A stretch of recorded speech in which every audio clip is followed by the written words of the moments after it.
On today's Technique Tuesday, I'm going to show you how you can learn more from your EQ plugins and also sample them. Let's go check this out.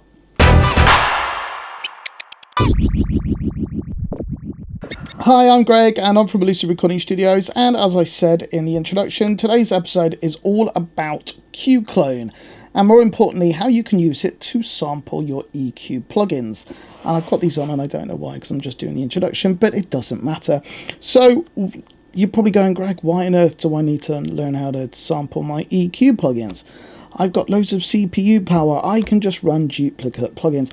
And yes, you can do that, but it does enable you to save a bit of CPU usage. It also means if you've got some EQ plugins on demo, you can just basically sample the settings that you like.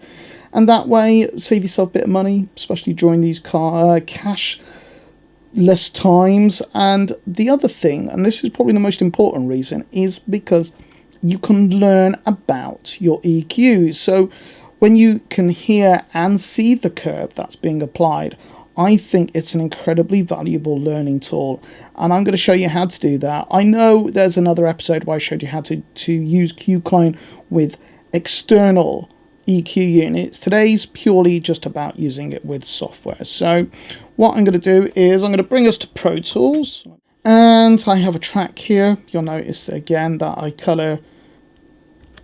put all my instruments in particular colors, which makes it a lot easier to navigate, and every single track is labeled, which is also makes navigation a lot simpler. So I'm going to just press play, and you'll notice that we got some drums.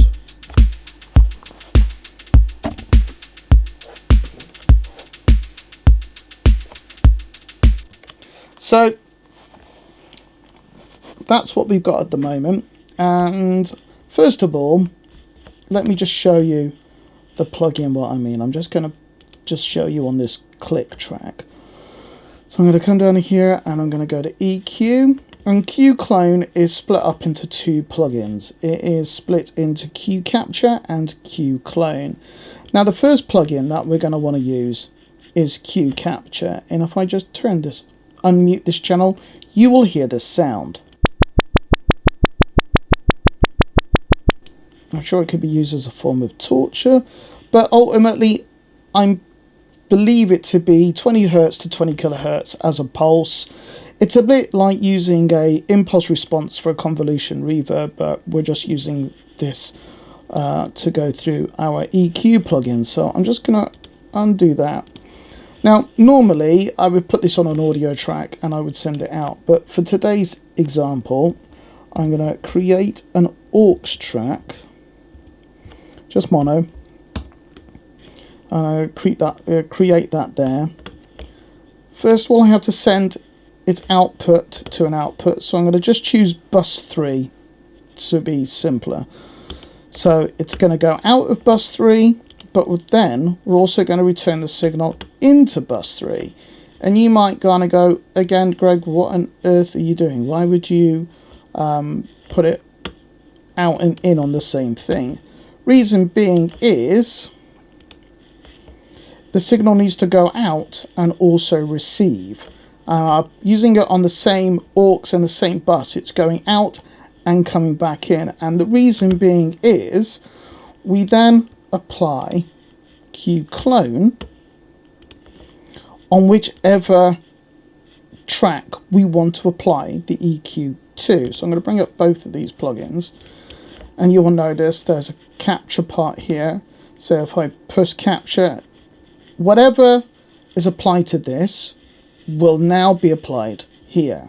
But as you can tell, we don't actually have an EQ plugin in. So let's first of all go to an EQ that I think is quite a bit misunderstood, and that is the PuigTec.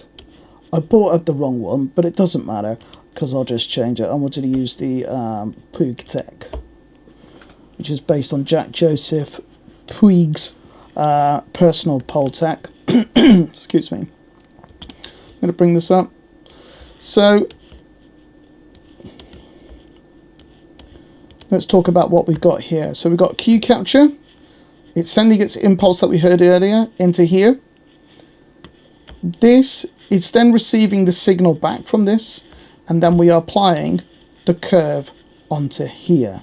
And as you can see, even with nothing applied, there is still a natural curve to the sound. We can see very small amount of bass, little bit of a roll off there.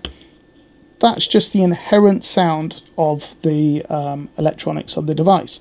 So let's start to, let's kind of push the boost. So you can see straight away 3K, it's probably around there. And if we change the bandwidth, you'll notice that broad, it's quite a wide curve, and sharp is quite a narrow band, bell curve. I would say it's almost a bit like a resonance, because you can see that it definitely peaks, gets stronger the tighter the bandwidth. And if we kind of go across like this to our different frequencies, you can see how it is changing the sound. Now if we press play,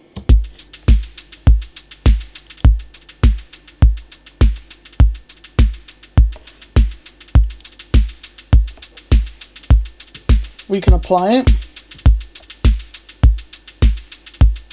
and now we can bypass it. So let's keep playing.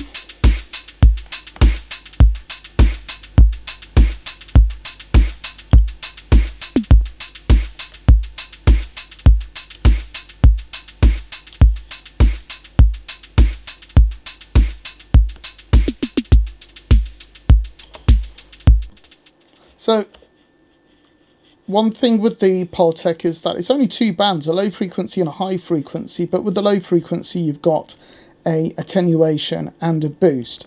So you can see that by, if I bring that down and start to attenuate, we can definitely say that that is not starting from 60 Hertz. It's going considerably further up the frequency range. But if we bring our boost back up, you can see that it does start to create a bit of a dip there, which can be used to great advantage if you want to start sculpting particular frequencies.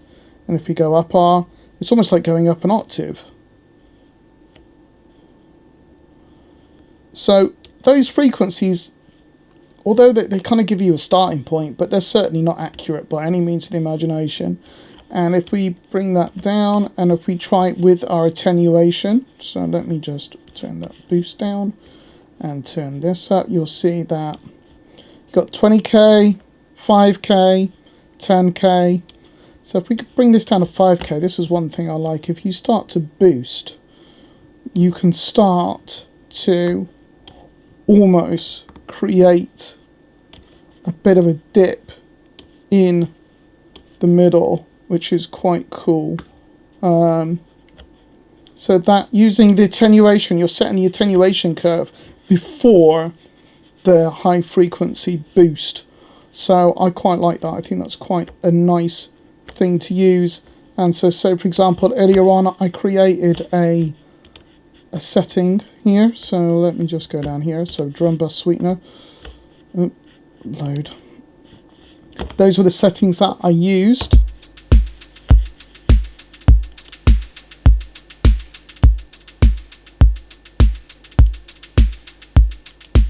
So let's bring this in with everything else.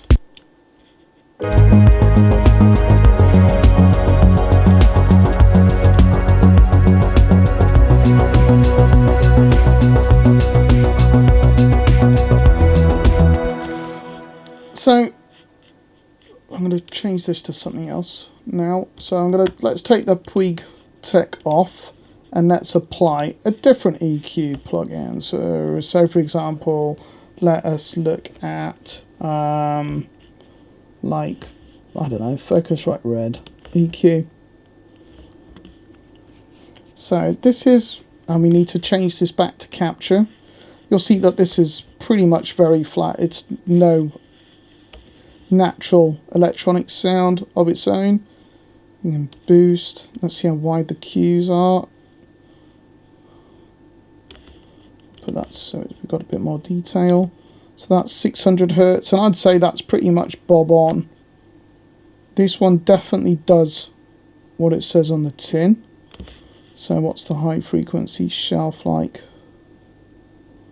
Well, that's a bit too much.